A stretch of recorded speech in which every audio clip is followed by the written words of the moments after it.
Hello, so this is a paper I wrote about borderline personality disorder for a speech class I did. So, here we go. How many psychotherapists does it take to change a light bulb?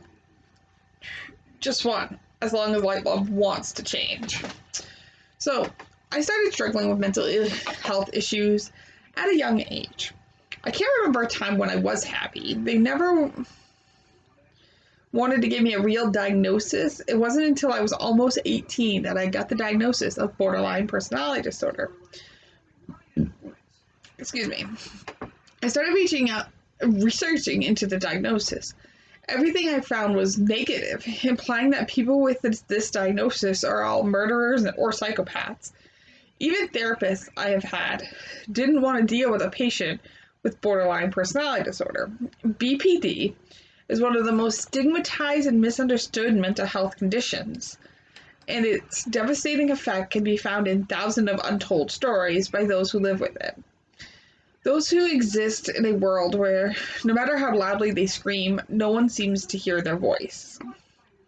According to the largest study ever conducted on personality disorders by the U.S. National Institute of Health, 5.9% of the U.S. population has borderline personality disorder, and 6.2% has narcissistic personality disorder. As some people fit both diagnoses, about 10% of the U.S. population has BPD or NPD. Chances are you know someone with this diagnosis and don't even know it. Today I'm going to tell you about borderline personality disorder, the criteria, the causes, the treatment, and what it feels like living with it.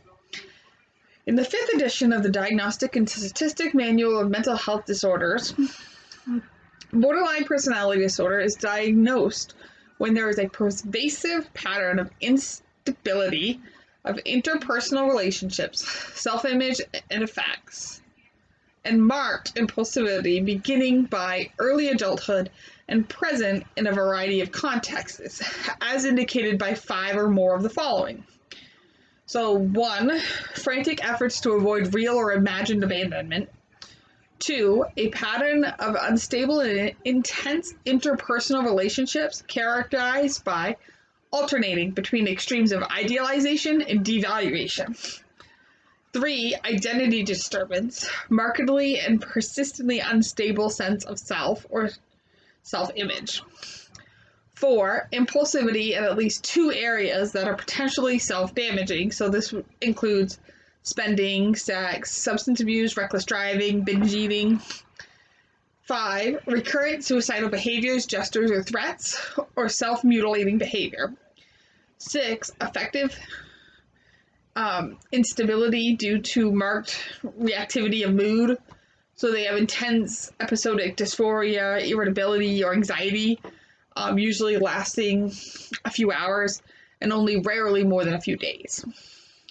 7, chronic feelings of emptiness.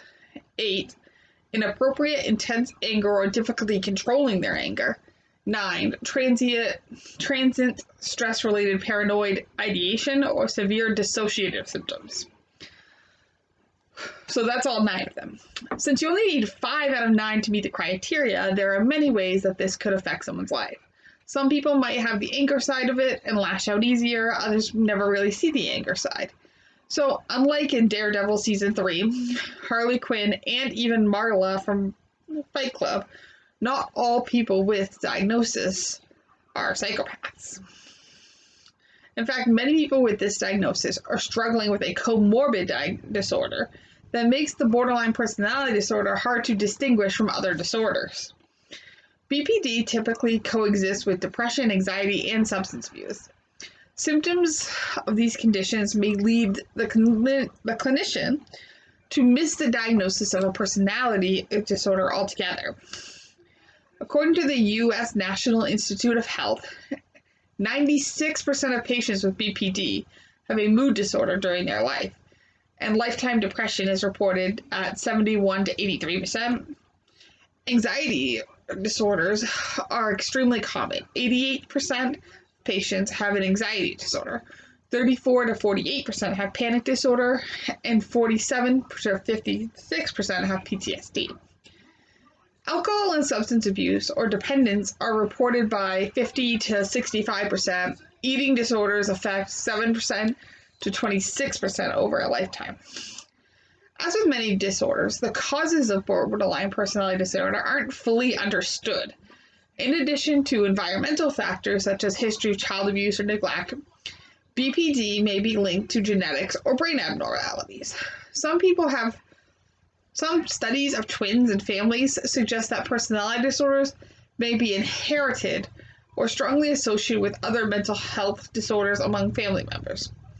Another study showed changes in the frontal lobe part of the brain, which is involved in emotion regulation, impulsivity, and aggression. In addition, chemicals that help regulate mood, such as serotonin, may not function properly. Some BPD symptoms are easier to treat than others. Fears that others might leave, intense unstable relationships, or feelings of emptiness are often hardest to change. Research shows that treatment is more effective in decreasing anger, suicidal attempts, and self-harm, as well as helping to improve overall functioning. Research suggests that full-blown BPD symptoms rarely come back after remission. So there are several treatments that are most often used to manage BPD. So the first I'm going to mention is dialectical behavioral therapy, or DBT. DBT focuses on the concept of mindfulness. DBT teaches skills to control intense emotions, reduce self-destructive behavior, manage distress, and improve relationships. It seeks to a balance between accepting and changing behaviors. This proactive problem-solving approach was designed specifically to treat borderline personality disorder. Another treatment is mentalization-based therapy, or MBT. MBT is a talk therapy that helps people identify and understand what others might be thinking and feeling. And of course, we have medications. So medications cannot cure BPD, but can help treat other conditions that are often accompanied with BPD, such as depression, impulsivity, and anxiety. Often patients are treated with several medications, but there is little evidence that this approach is necessary or effective. And then you also have self-care activities, which includes regular exercise, good sleep habits, and nutritional diet. Good self-care can help to reduce common symptoms of BPD, such as mood changes, impulsivity behavior, and irritability. For me, this treatment has helped the best, as well as being around positive people. So, what is it like living with it? Living with this disorder can be a nightmare. It is tiring. My body was an emotional roller coaster between depression and anger. I was empty inside and miserable. I could be a room full of people, but I still felt alone. I am on an emotional roller coaster that I can't stop. I know I shouldn't feel this way, but I do. And I can't seem to stop it. Feeling this way just makes me feel guilty. My emotions are so intense that it feels like it is taking over my whole body. I just want to do anything just to distract myself and to make myself feel good. And sometimes this means things that others just don't understand. I never really knew who I was. I even would change myself for other people. I never really knew what I liked. Recently, I just figured out who I am and what I like. I would even say now, I don't really even fit the criteria for the diagnosis. So in conclusion, borderline personality is not something to be feared. Not everyone who has this disorder are psychopaths, like in the movies and television shows. Today we talked about facts of borderline personality disorder, the criteria, causes, treatments, and my own experience. But if you remember only one thing from this speech, remember that anyone could be struggling with this, and you would never know it. Do not fear someone for reaching out. Just be there for them, because this disorder is scary going through it alone. So that's it. Thank you for listening.